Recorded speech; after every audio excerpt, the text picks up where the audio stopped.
Hi అండి, YouTube ప్రజలందరికీ ధన్యవాదములు. నా వీడియో చూసిన వారైతే సబ్స్క్రైబ్ చేయండి, లైక్ చేయండి, అదేవిధంగా షేర్ చేయండి.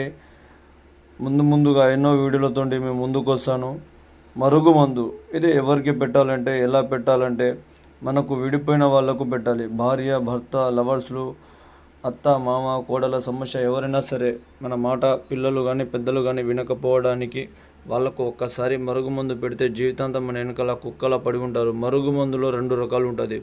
ఒకటికొచ్చేసి పొడి, మరొకటి లిక్విడ్. పొడికొచ్చేసి చికెన్లో కానీ మటన్లో కానీ జ్యూస్లో కానీ మనం తాగే ఆహార ఫుడ్లో పెట్టాలి. మరొకటి లిక్విడ్ బట్టలకు, చెప్పులకు, తలకు, వంటికి మనం నడిచి వెళ్ళే ఖాళీదారిలో పోయడం కానీ చల్లడం కానీ రాయడం కానీ జరుగుతుంది. ఒక్కసారి పెడితే చాలు జీవితాంతం మన వెనకాల కుక్కలా పడి ఉంటారు. మరొకటి వశీకరణం. అఘోర పూజలతోటి చేస్తాము. వాళ్ళ ఫోటోలు కానీ వాళ్ళ పేర్లో కానీ ఉంటే చాలు. ఒక్కసారి వశీకరణం చేశామంటే జీవితాంతం మన వెనకాల పడి ఉంటారు.